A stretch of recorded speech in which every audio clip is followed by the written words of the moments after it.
let's get into that. Thank you for I'm tuning glad in you moved into this that because I time wanted on to talk Disrupt about that's a and part of your Discuss ebook, podcast. and it's called The 7 Principles of Gaining Muscle and Torching After 40. So, talk to us a little bit about those 7 principles. Welcome to Disrupt and Discuss with your hosts, E and Casey. A Boucher Ventures production brought to you by It's Just ETV and My Herba by the Fitness Collective.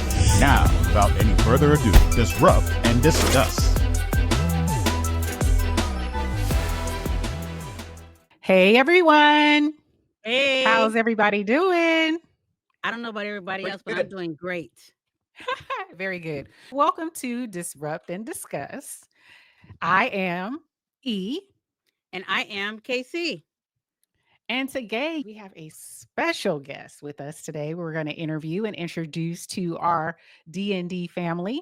So we're going to talk about some things here, but let's get into who this is. Today we're thrilled to welcome John Pangan, a powerhouse coach, a natural bodybuilding champion, and founder of John Pangan Fitness and Iron Sanctuary. Born in the Philippines, John's journey took a dramatic turn in 2001, where he nearly lost his life to emphysema. And instead of giving up, he transformed that crisis into a mission, teaching people over 40 how to gain muscle, burn fat, and rediscover their strength. He now runs a thriving gym community in Concord, California, and he offers a best-selling ebook on his 7 principles of fitness. We're going to talk about that as well. Transformation, and host a cutting-edge facility that's more than many gyms. It's his sanctuary.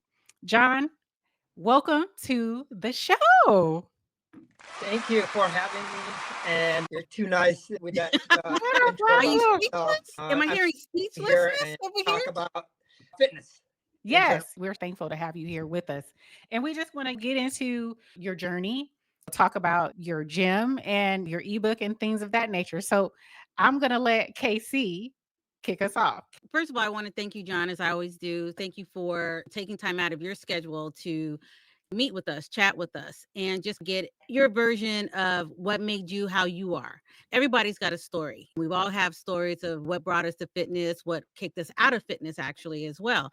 But I just, for the fact that I do know you, and even though I give you a hard time, I really respect the hell out of you, all of what you've done. And hopefully this will help me when I see you next time, right?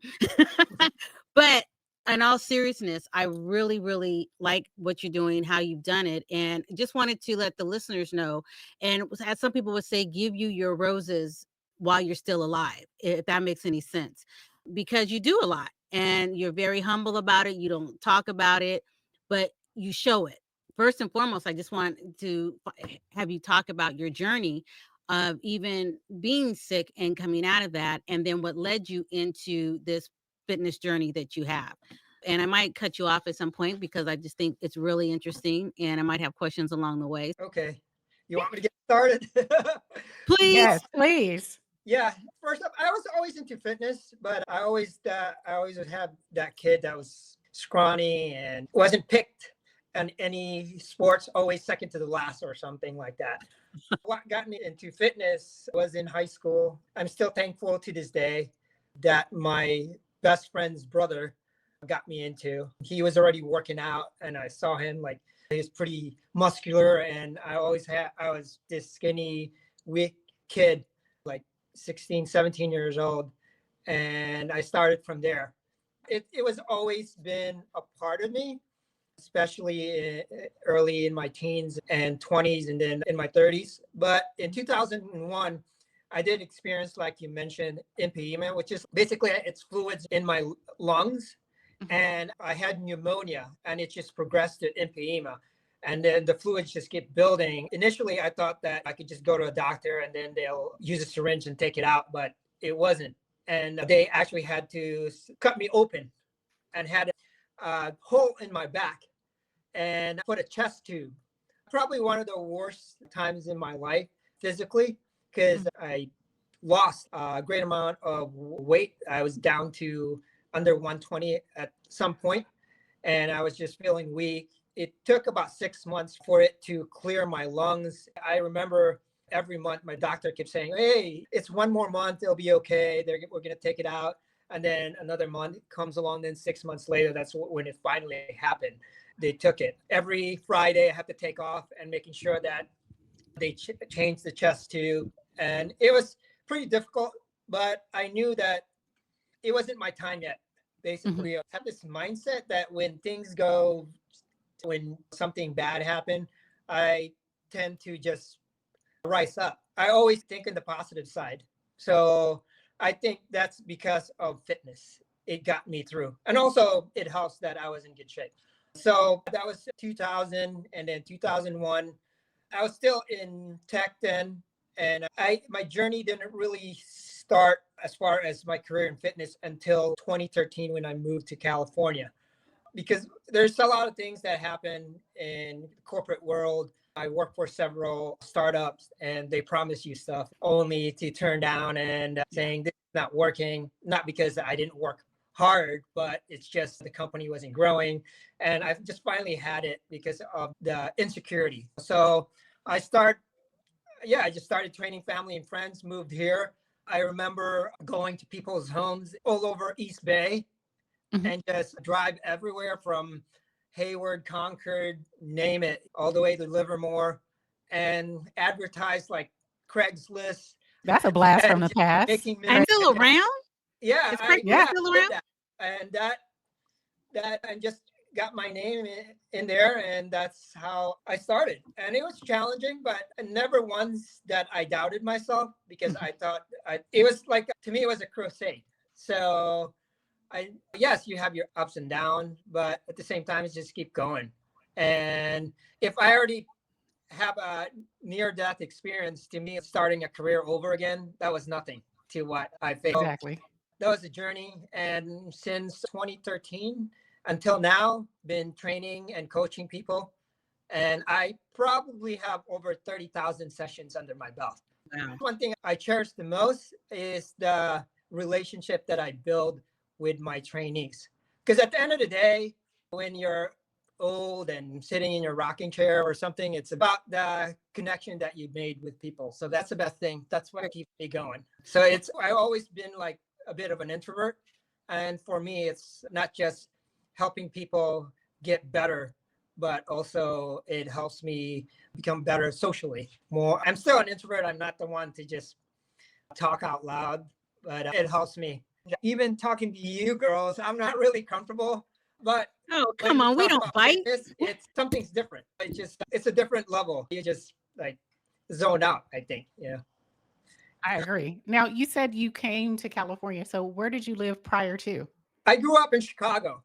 Yeah, so I lived in Chicago for over 20 years. And what brought me here was that my other sister also moved here. And I figure if I'm going to start a new career in fitness, California is of course, California is the place you ought to be, right? Yeah, that's how I started. I'm not saying that Chicago is not into fitness, but California, there's more people that are into their health and wellness. Yeah. It's funny though, because I know you say that about California, but when I go to the East Coast, Midwest, specifically when I was in Chicago, and then when I go visit family in New York, they're walking all the time. They are walkers. So there's a different type of fitness, even indirectly, that they get that we don't get, because you'll look at, not that you're going around looking at everybody's legs, but they're walking all the time. So they're stronger, at least in that respect. Everybody flocks to California and they think, oh yeah, California, woo, woo, woo. But back east, they do a hell of a lot more walking than we do. Because like I said, if I can't go through the drive-through for a lot of things, fuck it, I'm not going. Yeah, I'll just call and have it delivered. I know that sounds lazy, but that's pretty much how Californians are, at least the ones I know. Scarcity is good. If you're in the East Coast or you're in a big city, you're forced to walk around because it's challenging to like take the public transportation, right? I remember one point, I'm pretty much a adventurer, because I went on a family vacation one time. Maybe this is off topic, but we went ziplining in Cabo. So when we went ziplining, you have to go through this national park. You climb, you did all these different types of adventurous stuff. And at the end, there's a zip line that went. It was probably one of the longest zip line. It was exciting, but also I was tired and hungry. And at the end, there was this little quesadilla stall that this lady built. It was one of the best quesadilla ever because that was the only thing there. Right. So it was like, And you were starving. go back again and eat the same quesadilla, probably won't taste as good. That scarcity sometimes, I think that's why I like to challenge myself, especially in bodybuilding, because you go through like typically about 16 to 20 weeks of prepping. So you're in a deficit for a long period of time, eating the same thing over and over again. So you have a sense of appreciation on the things that like little things, like how food tastes. But that's why you see like when these competitors prep and then they have their first treat or cheat meals, Yes. it tastes so good. So you appreciate these kind of things. And that's why when I was sick, I appreciate being healthy. Waking up in the morning feeling grateful that you're alive, it's a new day. So you have to Yeah. Absolutely. that. No, I want to go back a little bit when you're talking about prep. And I had some time trying to prep. And I remember you had told me it's going to be hard. I'm like, I could do it because I was all psyched. I probably had a meal before I came there, right? That was one of the hardest things that I've ever had to do. It was horrible. I remember within the whole prep period, I had dropped a lot of weight, but then I still had to come work out with the same intensity. Yeah. And I'm like, I'm weak. I can't do it. Yes, you can. How are you going to do it? Yeah. And when you're built like that, I had the six pack, had all the stuff going, but then you feel so weak. So yeah, you can show your body, but then it's God hoping nobody tries to attack me because I'm just going to have to lay there and go, please be gentle. I'm not trying to be funny because you are so weak. And you had said that I'm like, oh, I like this new body. Yeah, that's not sustainable. Yes, it is. Yeah, man, no, it's hard. So I have a newfound respect for anybody that can do that all the way to the end and still perform, because just getting up in the morning and having to go work out or go do something at the gym, I'm like, are you fucking kidding me? I'm weak. I'm Yeah. tired. My stomach is growling. So my question to you is, I know you've got that instilled in you to work hard so you can accomplish, but at what point is this is rough? How many competitions have you done like this? Every 2 years, I haven't done it since 2021. It's really the mindset. That's why you set yourself up for, let's say, 20 weeks or 16 weeks, and you just count the days, the weeks. And even though I've done it many times, it's still challenging. It's pushing yourself how far you can push yourself. And you have a fine appreciation of things in life. It teaches you about patience. It teaches you about discipline. Mentally, it's the toughest thing. You're hungry, you're tired. If you can see your body change from week to week and you don't realize that you can push yourself to that kind of level, that's the satisfaction right there. Yeah. Yeah, for like when the first time I competed, I really prepped for 2 years. The bulking part, which is the putting on the weight, cutting part, which is losing weight. And for about 2 years, I pretty much eat the same thing, except for maybe I'll have the treat meal or cheat meal like on Fridays. I remember bringing like prepping on Sundays pretty much. So I'll have all the meals for the week. And I work the 9 to 5 at that time. I go early to work, eat my breakfast. Same thing. It was like eggs and either oats or rice. Second, like chicken and rice and broccoli. Third meal, chicken and rice and broccoli. And then get home from work, go straight to the gym for a couple hours and do that routine for pretty much close to 2 years over and over. Wow. Yeah. What was the name of the competition that you place in?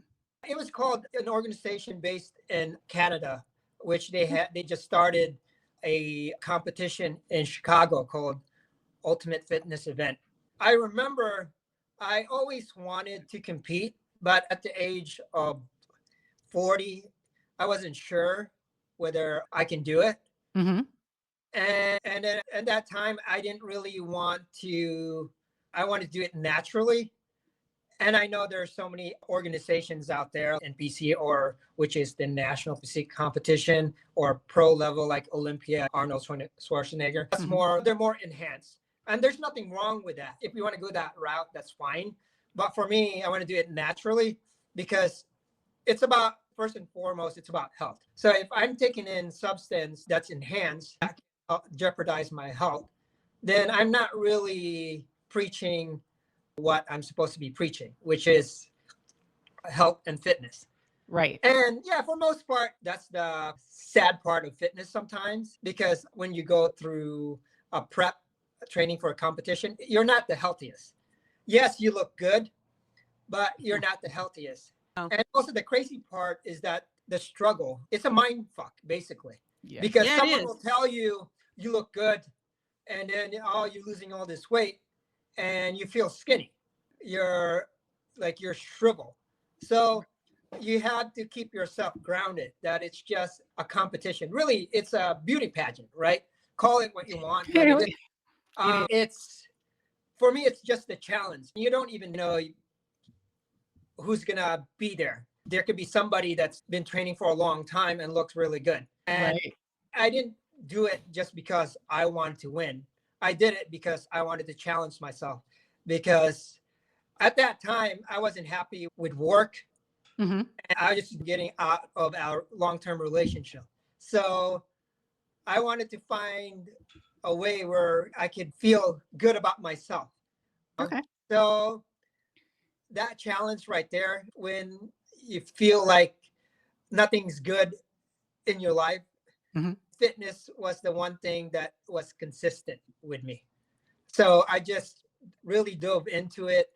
I studied nutrition and training. I got involved. I remember bodybuilding.com and got into that whole, that was like before Facebook, because they have profiles, and just follow the leaders in fitness. I wanted to do it naturally. So I learned a lot from that, just following people and from friends at the gym. And the biggest thing is also that sense of community that you belong to, because fitness is pretty small. So I've learned Right. a lot and also made friendships in that process. So that was a good thing. Quick question before I forget. I know you had mentioned just now about community in the gym, but because you train folks at your private gym, how do you get together with other like-minded folks, whether it be other trainers? Because you see your clients, but sometimes you want adult stimulation, if that makes any sense. So people that you can discuss other techniques with, and how do you get filled again after training everybody? Because after a while, you want to go, hey, I want to be with other people that are like me, not me training somebody. Yeah, because it's always good to have a training partner. And it's difficult, right, when I have my own business, because I was open, I have to be open 24/7, like 7-Eleven, basically. But prior to that, I have friends, still training partners in Chicago that I still talk to, people Okay. that I've met while competing and build a relationship with. Also, some of my trainees that become good friends that I train with.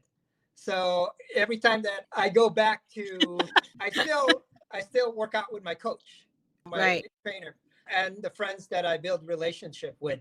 So that, to me, that's the biggest thing, is having this relationship with people. The great thing about fitness is that you have like-minded people that want to be better. So there's not too many communities that are like that. Maybe like entrepreneurship, but for most part, it's cutthroat. They don't really want to help you. Uh, Right. while, Right. like in fitness, to me, the more you help, the more successful you become. I agree. I always tell my trainers, it's a team effort. Your success is my success. We're your business cards. We'll look over there. Yeah. I don't know if you deal with this or not. I have a friend of mine that is a hairstylist, and she doesn't typically like to tell people what she does because, again, when she's off the clock, she doesn't want to talk about your hair issues. When you go and you're meeting people and talking, I know you're proud of what you do, but are you apprehensive? Because if you're out to dinner or you're at a gathering and everybody's talking, you don't want to hear about that stubborn belly fat now. You're off the clock. Yeah, How does that go? I don't talk as much about it, not because that's my time, right? Exactly. You can schedule a consultation and we can talk about it. Also, people talk about what's the best training regimen or what's the best diet. And if they ask my opinion, they might think that, oh, they're against it or whatever. Right. That's what, like when it comes to like diet, for instance, oh, keto is the best. Then when you talk to people that's in keto, oh, carbs are bad, right? Then when you talk to somebody that's vegetarian or vegan, oh, yeah, meat is bad. But for me, that's why when it comes to diet, the term like if it fits your macros, that's been a while now, probably 10 plus years. Because Mhm. when I started in fitness, I ate the same thing over and over again. But Right. there has to be a better way where you can still see results and still enjoy certain foods that you like. And you don't have to be perfect because that's the problem of people when it comes to diet or training. They want to be perfect, or even in life in general, because what ends up happening is that you can have a great day, 99.9%, everything went well, but we tend to dwell on that one thing that we did wrong. But life No. is not perfect, right? It's about progression. So Mhm. it's a process. The same thing as when it comes to training. That's why the 7 ways to build muscle after 40. Part of that is the progressive overload, which is daily undulating periodization, basically training like an athlete. Let's get into that. I'm Yeah, glad you yeah, moved into that because I yeah, wanted to talk about that's a part of your ebook, yeah. and it's called The 7 Principles of Gaining Muscle and Torching After 40. Mhm. So, talk to us a little bit about those 7 principles. Daily undulating periodization, or DUP, is basically progressive overload. So just training a little harder than last time. So Okay. an athlete, all they're doing is they're periodizing the training regimen. Let's say it could be 4 weeks, it could be a year or 6 months. And there's going to be days where everything feels light, like you can lift all the weights and it feels good. And there's another days that everything's just heavy and just tired.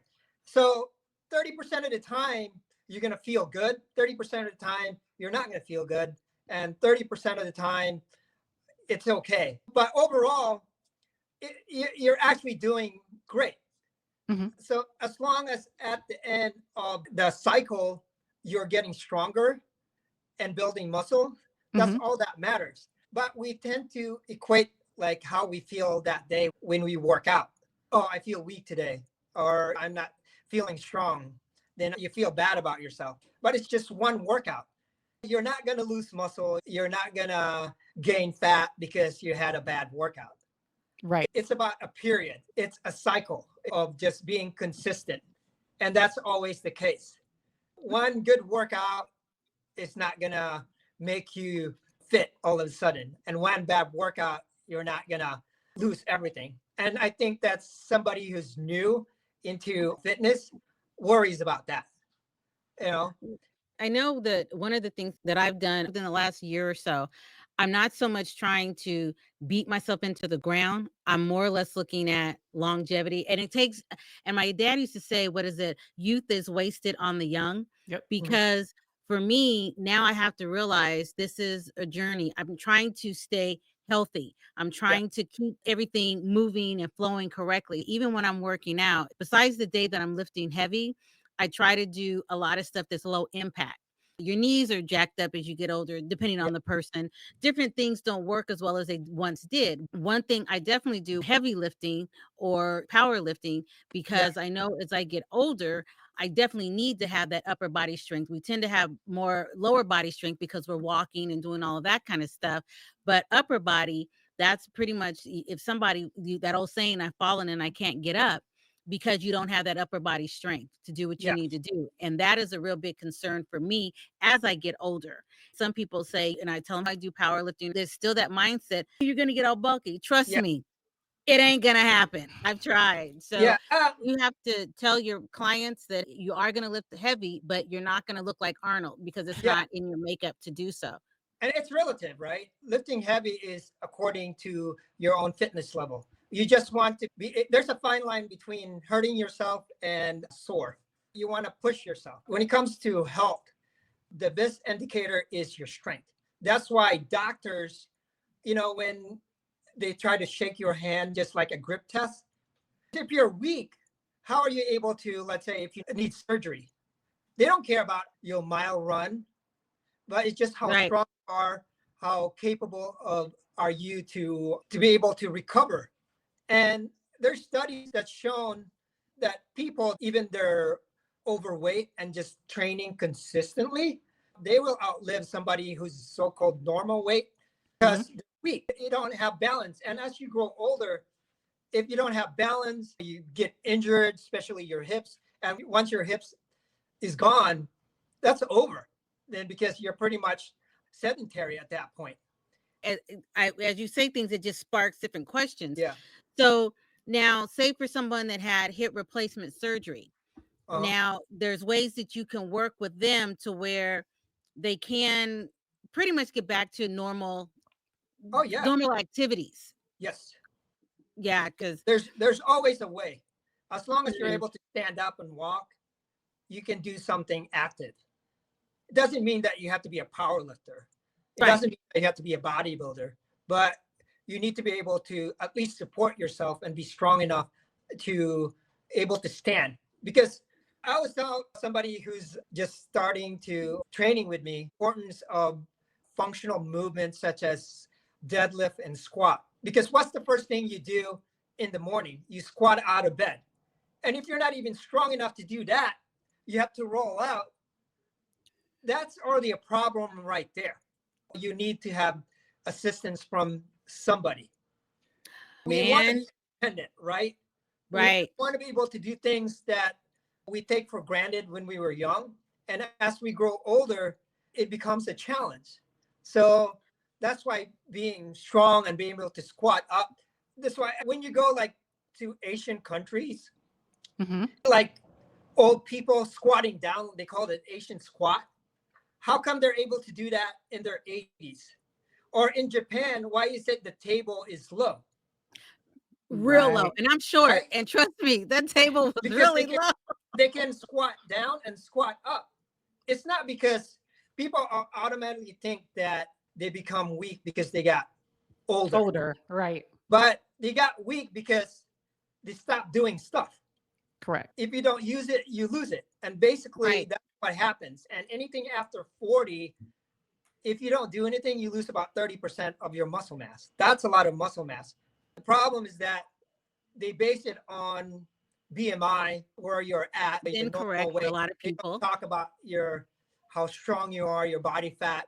And that's a better gauge of an individual from person to person. Better BMI indicator. Right? So, yeah, I mean, it's good, but it has to be on a person-to-person basis. So that's why, to me, strength is the key to longevity. If you're looking for the fountain of youth, that's it. So at someday, father time will catch up. But for me, every day, not today. Right. I love it. Just maintaining strength as you grow older, that's progress. Some people even say, oh, I'm not losing weight. I've been working out for a year. Yeah, but would you rather be weak like you were a year ago? Or maybe you probably gain weight. So you might not think that there's nothing changed, but how you feel. Do you have more energy? You wake up in the morning and feeling good about yourself because you're strong. So those things are like, I agree. It's intangible. People don't realize because they only see the number on the scale. Because nobody, when you go to the beach, nobody cares how much you weigh, especially women, because with men, they don't care. They could have a belly and they look at themselves in the mirror. They look good. Women is a little different, but it's changing. Because tell aspiring girls not to be skinny instead of tell them to be strong. Then you would have less body dysmorphia compared to, oh, I need to be skinny. I need to have this kind of weight, or instead of just feeling strong. That's why with progressive overload or training like an athlete, athletes don't care for most part how they look, but they base it on performance. What you can control is the number of times you train and how good your diet is. And then looking good is just a byproduct of the work you put in. Right. I And agree. also, you're not so tied into how you look. Because we sometimes, if you think you weigh a certain weight at your height and you have this figure of yourself, right? And you see somebody on social media that says, oh, this person weighs the same height, same age as me. How come I don't look like her? Or I don't, instead of just feeling strong, you're not as attached to the physical aspect.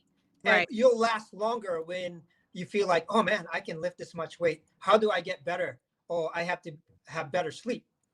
I have Well, to eat better. Mm-hmm. And then it's the end result, the physical part just happens without even knowing it. exactly. One of the things that I know you know, but a lot of times when you're lifting heavy, you're losing inches sometimes too. So that weight gets redistributed, and sometimes you might weigh the same, but you might actually look better and might be even thinner because you have enhanced various areas of your body. So you not only do you look good for you, and then it comes down to how you dress. And what I mean by that, having things that fit you properly. It's empowering as well. Absolutely. It comes out in your skin. You tend to walk with your back straight. You feel Yeah, like you're I walking feel strong. taller. Yeah, it's definitely all of the above for Yeah. sure. And And and and that's the oh, thing that intangible that people don't see sometimes because they're so focused on the weight, living for feeling that better, scale. Oh, strong. for sure. Yeah. And so question two, I know we all got through COVID, some more better than others. How did you get through it? I know Oh, that you were training online and all that, but yeah. after a while, we didn't know when it was going to end. So how did you do that with your clients and everything? I thought that was it. I thought it was over basically for me when COVID hits, because the first month or two was there's really nothing going on, right? Right. And gyms and restaurants were affected the most, and it was difficult in the beginning. But the thing is that my trainees, they were all cooped up in their house and they have nothing to do. Most have kids, and they wanted to do something for themselves where they can feel better about themselves. So, they said, oh, can you train me like via Zoom, virtual, whatever? And I also started training them like in parks. And at that point, I was actually busy. So I was grateful that when that happened, it kept me afloat Mm-hmm. because everybody wanted to be active, right? Because that's the only thing you can do. Like Right. anybody that wasn't even into outdoors are into outdoors because Yeah. they're into hiking, to do something active away. So that kept me afloat. And yeah, but some of my friends and people that I know that own gyms really struggled a great deal because everything was closed. I was just grateful and things work out. I always thought that I'd just pack it and get a Winnebago and just drive around the country and sell some. It worked out differently. So yeah. To touch In the on the beginning, but it COVID was a thing, challenge, of course. do you think is your opinion that because of COVID, a lot of bad happened with COVID, but would you say a lot of people were more awakened to wanting to be healthy, wanting to get healthy, and wanting to learn more about what can I do to stay alive, essentially? Yeah, I think so because studies have shown that over 50% of the people that had COVID are obese and had some sort of health issues because you couldn't breathe, right? Definitely a lot of people wanted to change and get better. As time progressed, we all go back to our old ways. That's why being a personal trainer and a coach is here to stay because that sense of accountability and connection. For me, it's like you're walking through a stop sign. When there's no accountability, are you really going to stop or roll? Most people Well, Right. just roll, I'm gonna right? yeah. roll. I'm gonna roll. Right. But California when stop for you nothing, stop, okay? and it's even though you see a car, when you notice, you will stop. So that sense of accountability is important. And that's something that you can't replace because we're all human, right? We need connections. To me, human nature, we're lazy inherently. It Yep. is. Yeah, Like, true. for instance, if we have everything under a tree, would you like venture Nope. out. Nope. You don't even have Majority to of the finish time, that sentence. No. Nope. Yeah. Yeah. we won't. We You love know, creature comforts. we're always inspired when somebody does something crazy out of this world. If you follow like David Goggins, for instance, Yeah. he runs around 100 miles until he broke his ankle in a 1 mile loop or something that inspire us to do something, to go out there. So we're always looking for inspiration. And for me, I get inspired by my trainees when in the beginning, the first 2 years of training, that's when you see the most progress, right? You see the change in your body. That's why when Right. someone just started the first few months, they lose all this weight or they gain all this muscle. And then they said, oh, what happened? Because that's impossible, because as you get closer to your goal, there's little room for error now. You actually have to be more consistent compared to in the beginning. You don't have to do a great deal to see changes. All you Right. have to Right. do is be Right. consistent. What do you see the vision for your business coming up? Any Oh, new yeah, things on the horizon? I'd like to grow, but for me, I still like the one-on-one in person. And I know it's not the best business model, but for me, my relationship for my trainees is important. It's hard to find someone that have that same mindset, because Mm. it's easy, right? With social media, oh, I'll just sell my program or something like that. But there's no connection there. It's Right. different to have that in-person training. I get excited about that. That's what keeps me going. I keep myself pretty busy. I'm still training people 6 days a week, typically earliest sometimes at 5 a.m. and all the way Oh, to wow.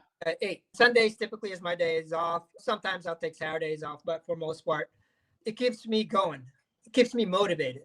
I say to myself, oh, I'm going to retire at a certain age and all this stuff, but if you enjoy what you're doing, you want to keep going. But of course, Oh, you just want to have that option where, oh, I don't feel like working today.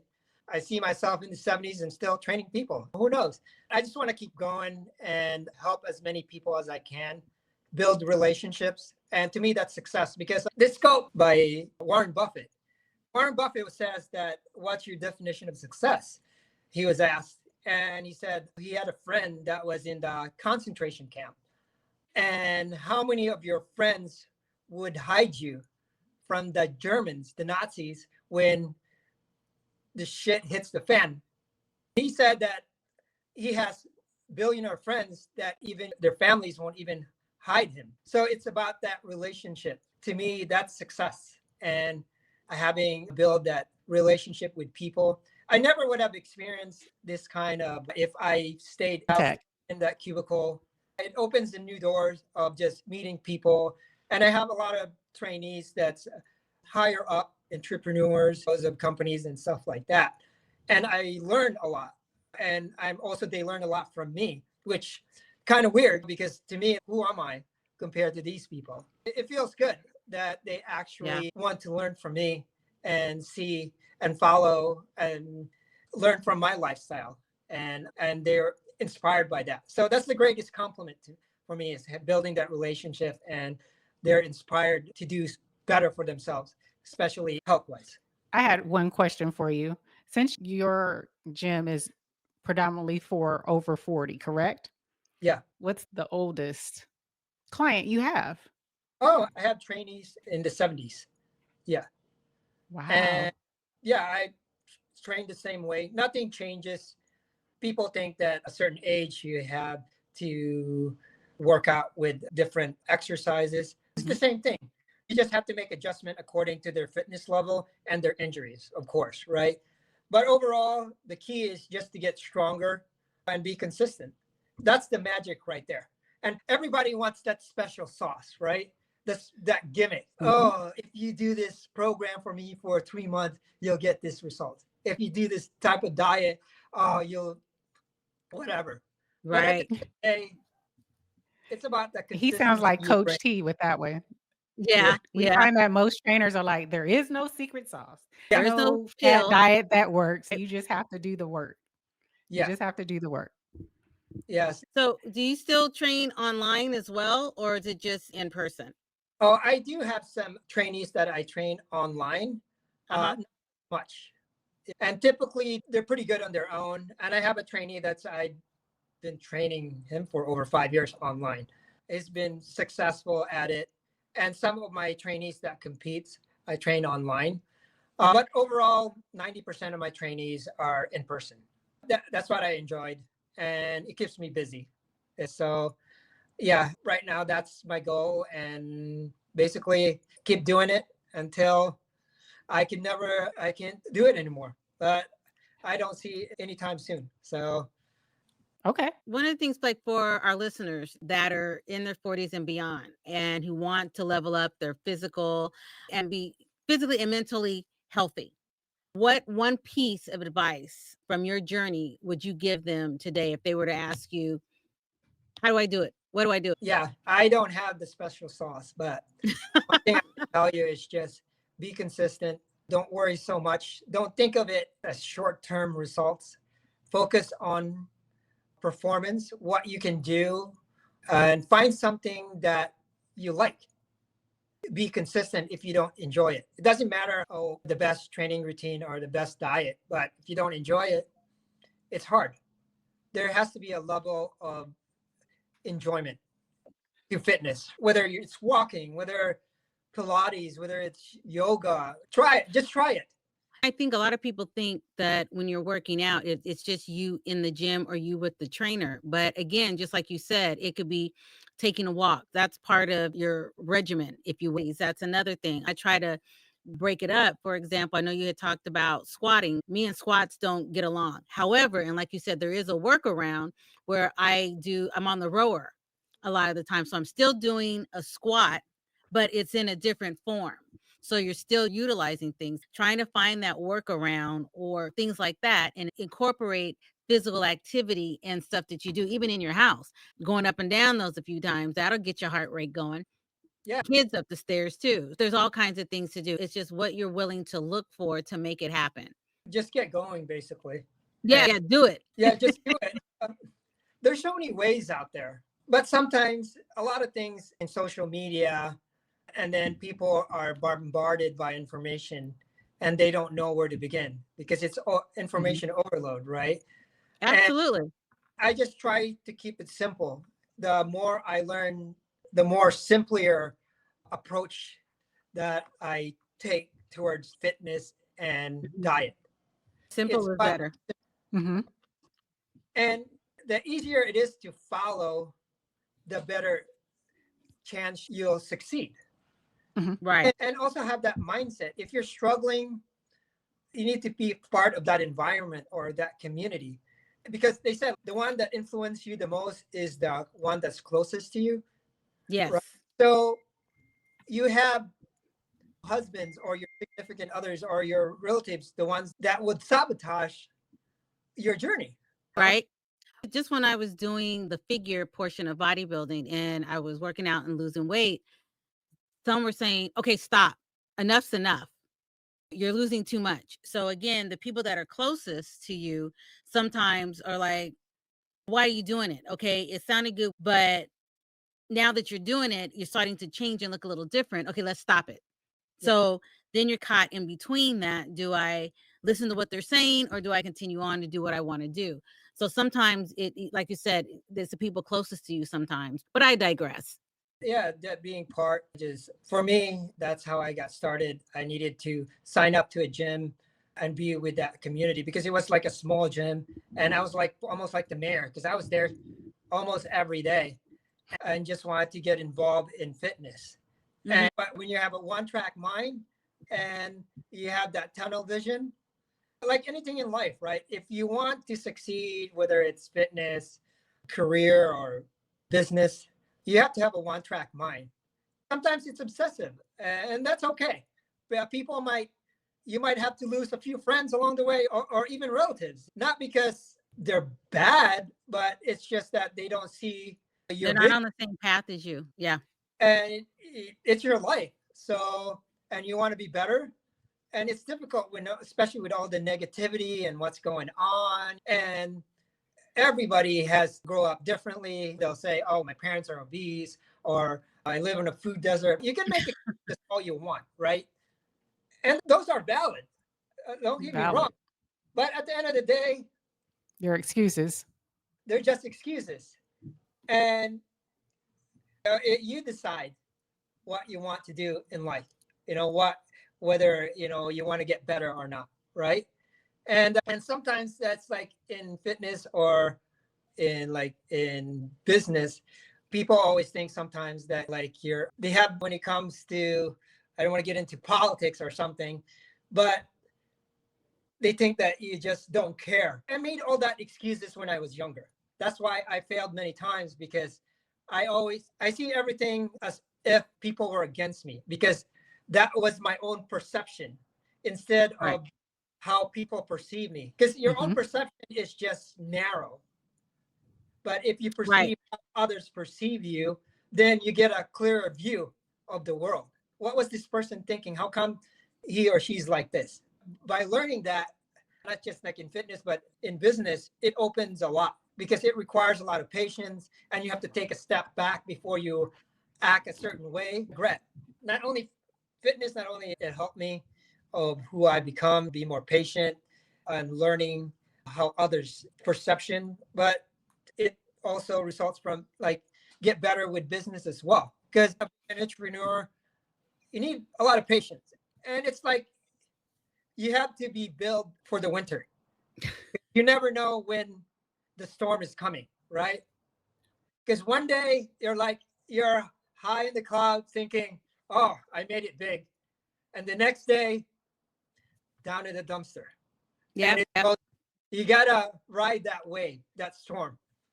As long as you keep going, things happens for a reason. Oh yeah. So Yeah, it does. it feels pretty good. Just that I'm pretty blessed that I'm still doing what I'm doing. I think your mic's off. I said I had one last question. Oh, I've never done competition, but I did do, it's called P2P challenge. Yeah, I heard And it. yeah, and it's similar to start training more seriously to compete, right? Yeah, And so it was basically you do 6 weeks and you can lose 20 pounds within 6 weeks, and you put your money where your mouth is. yeah. You put up a certain amount of money, and if you lose that 20 pounds within that time frame, then you get your money back. But within that process, you have to weigh in your first weigh in, and then they give you meal plans, your supplements, and a schedule of what to eat. And I forgot what she used to call it. She used to, follow the damn, it was an acronym, but it was like follow the damn plan. So don't veer off from the plan, especially the eating. And then you had to work out like 5 days a week consistently. But what I took from that, I did it 3 times Mhm. and I did 3 challenges, but the first one was daunting, and I thought, "What the hell am I doing here?" But at the end of it all, I felt really good. I saw my body transform, and I learned a different talent or a tool, how Mhm. to meal prep, how to measure my food, how to look at macros, how to discipline myself. My question for you is, do you recommend people who have never competed to challenge yourself like that? I think it helps people. It would help me to get into that mindset and the mode of this is what I'm supposed to do if I want to transform my body, transform my mind, transform the way I do things. Would Oh, you recommend to people to try something like that to get you into the mindset of this is what it takes to get your body and your mind in tune? yeah, definitely a challenge is important because you need to have a goal. So part of having a goal is to challenge yourself. It's like going from one place to the other, right? You need to have a journey. Sometimes you might not reach that goal, but that's okay. But there has to be a goal. And then once you've done that one goal, then have another goal. So that's what keeps me going. That's why I still want to compete, even though I haven't done it in a while, because I need that challenge to keep me going. Because the hardest part is being on idle. That's why it's difficult, right? When you're in traffic and you're not moving, you're just Mhm. on idle. And it's frustrating because just like you're sitting on the bench. But if the flow of traffic is moving and you know that you're going on that direction, it feels good. Also, having a challenge makes life fun I agree. because if it's too easy, then it gets bored. There's that fine line of the sweet spot, right? Sweet spot would be like Sometimes when it's too difficult, and you'll give up. And then when it's too easy, you just get bored. Right. Find that sweet spot where there's enough challenge, specific, maintainable, attainable, reasonable within a timely manner. So there has to be a goal, because fitness, it's always a journey. There's no ending, right? And as you grow older, things change. You might not be able to do things when you're in your 20s, 30s, 40s, and you have to navigate through life, make changes. You just have to continue and keep going. And that's how you stay healthy. I'm always going to be doing something. It doesn't have to be bodybuilding. Like for me this year, my goal is just to average 10,000 steps a day. And last year I was 9,097. This year it's over 10,000, and it's over 6 months. It seems minute, but I've never done it. I have roughly 6 months to go. There's months where I only hit 9,000. There's months where I reach over 10,000. I keep myself busy, and it seems like it's nothing, but it's like little goals like that that challenge me. I've also expanded. I always had a hard time in terms of recovery, because that's one thing that we put in the back burner. And sleep is a big thing. So I become certified in sleep, stress, and recovery management, because I was never consistent with my sleep. I know sleep is important when it comes to your health. So, so this year, I've actually increased my sleep time by 45 minutes on average. Nice. Yeah. So I took that course because I needed help. So it's just continually learning, and hopefully I can teach that to my trainees as well and help them get better. Learned about circadian rhythms. Circadian rhythm, that's very important. Sleep and stress, how to manage it, because we all have stress, right? It's either de-stress, which is bad for you, or eustress, which is good for you. Working out, eustress, you feel it hurts, but at the end of the workout, you always feel good about yourself. And a lot of things mentally, because talk about people about mental health, working out is the best thing when it comes to your mental health. Right. Absolutely. And with the biggest problem we have that we do it daily is sleep. Most people have a hard time sleeping. People have a hard time in terms of breathing. Having sleep rituals helped me quite a bit. That my time on my watch says 9:30, time to go to bed, downtime. That's the biggest thing. It seems simple. Yeah. I am really trying to get to that 9:30 in the bed thing. I lay down, but my bad habit is I have my tablet. So when I get in the bed, I cuddle up and I prop my tablet up, and then I catch up on TV shows that I haven't seen. Yeah. And for me, I think I've made progress because I turned the backlight down so it's not blaring at me. So it's on the lowest one because it's dark, and I'll drift off to sleep. I wake up by around 3. I'm usually awake 2:30, 3 o'clock in the morning. Within sleep, I saw this on Instagram, so if I saw it there, it must be true. Something between 10 and 2. As long as you're sleeping, you're getting that sleep in between 10 and 2. There's something that's recharging or something in your body. Sleep cycle. You're in a sleep cycle. So okay. Yeah. Like your REM sleep? Yeah, you got your REM sleep. That's when your creative side.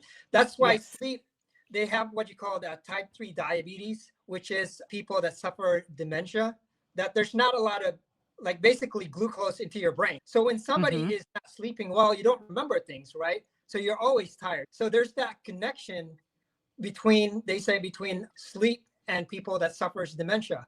You're sleep deprived. Yeah. So punch drunk. There you go. Another thing is that it comes to breathing, right? That's why I practice also breathing, because most of us, people suffer sleep apnea or they're snoring. And that's one of the biggest signs that your health is going downhill, basically. Right. Because you're not having enough oxygen into your system. Right. And your blood doesn't circulate.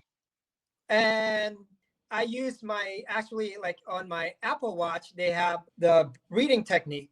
You inhale through your nose, exhale through your mouth. And the great book that I've read is the New Science of the Lost Art of Breathing. Mm-hmm. Mouth breather tend to have issues with their health. And because you need to inhale oxygen through your nose, right?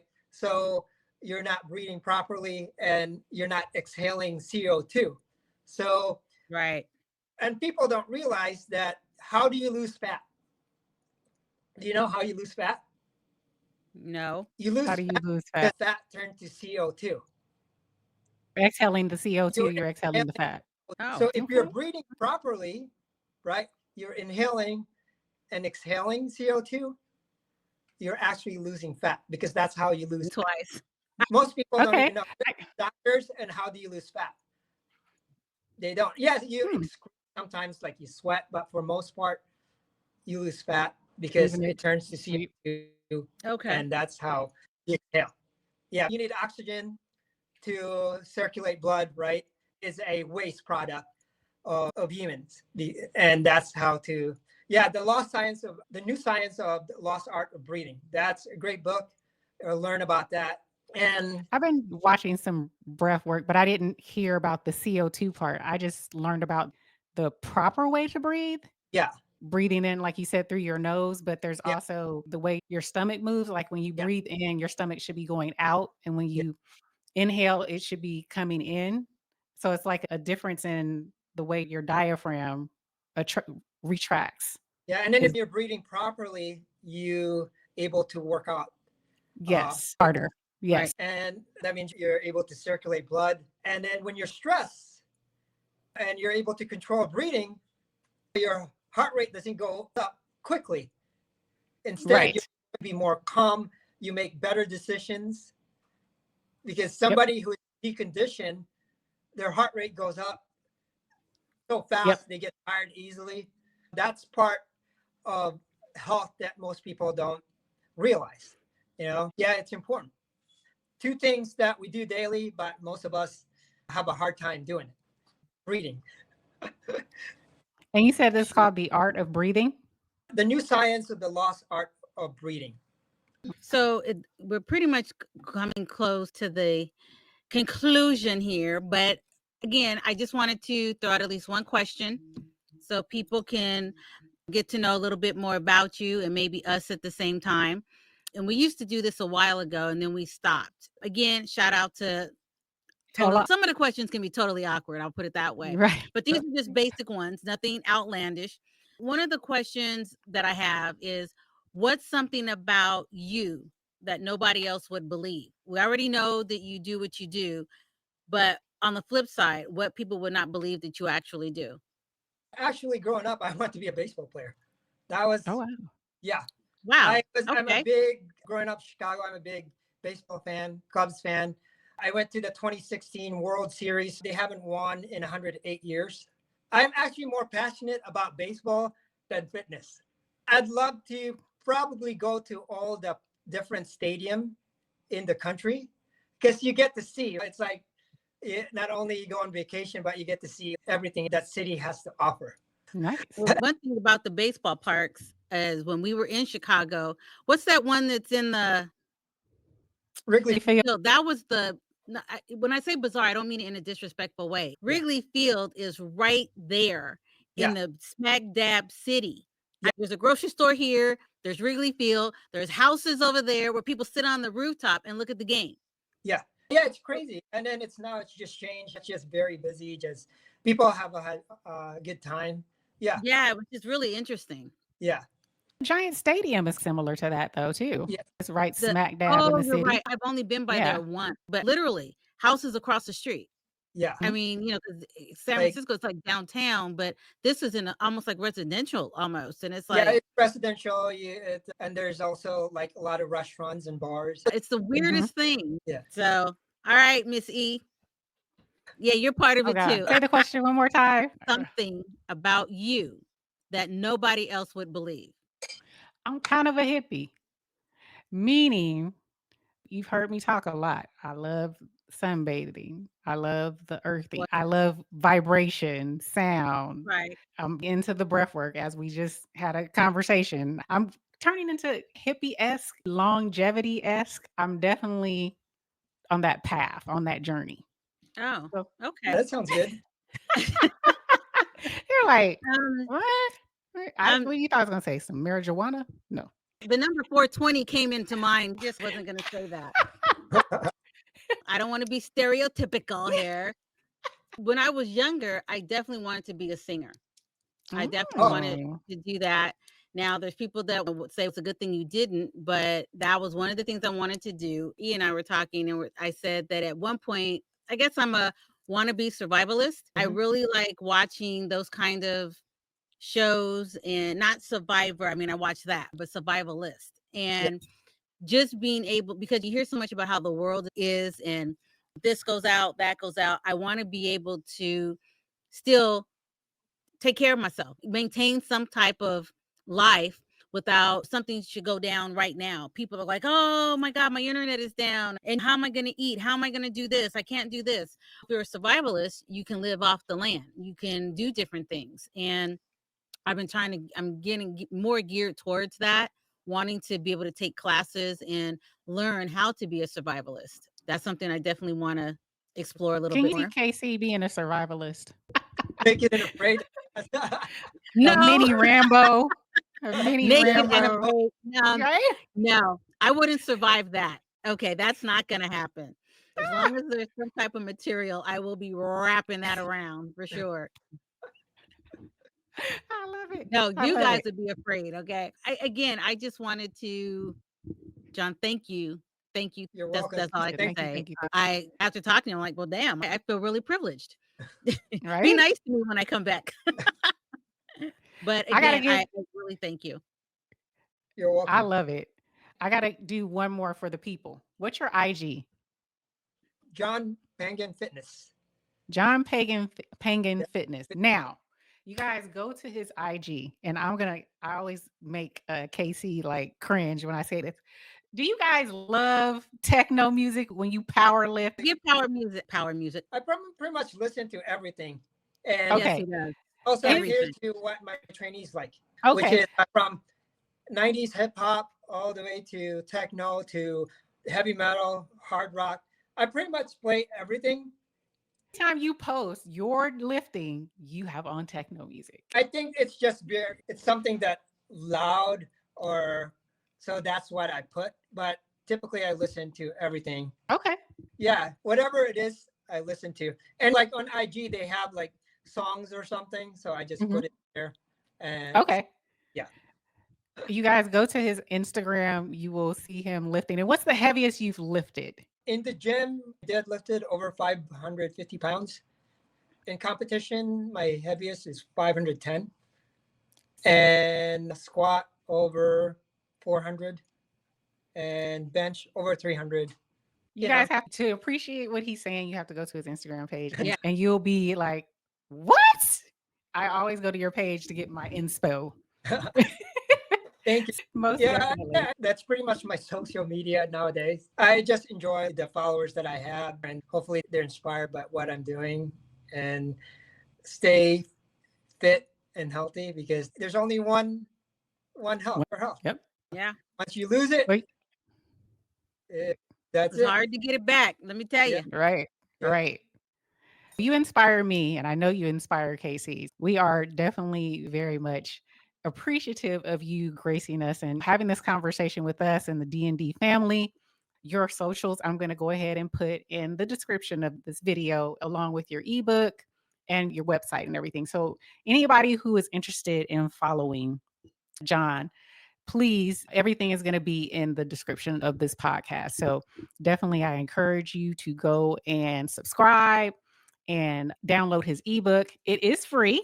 So free 99. We love that. Yeah.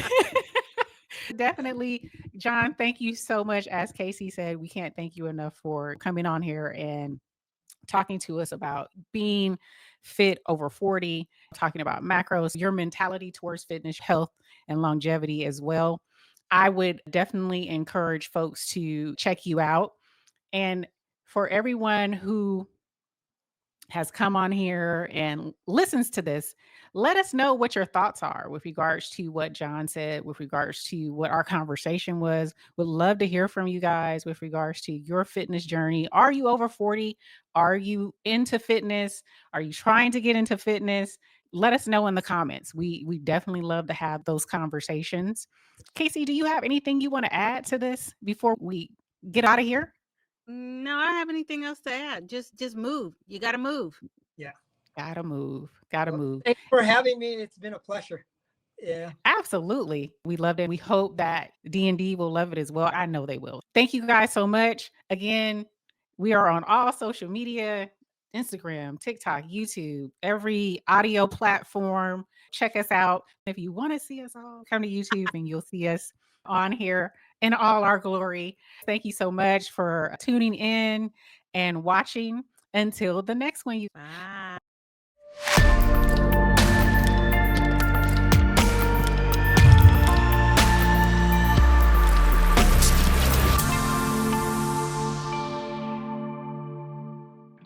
Tiki Barber here. I remember those grueling practices, pushing through fatigue and striving for greatness. Well, that's the same dedication My Herba puts into their supplements. They understand the body's needs. My Herba takes a holistic approach to wellness. Whether it's their CMOS, immune defense, or even sleepy time, they have an option for you. Let My Herba make the best you with code BARBER10 for 10% off at thefitnesscollectif.com.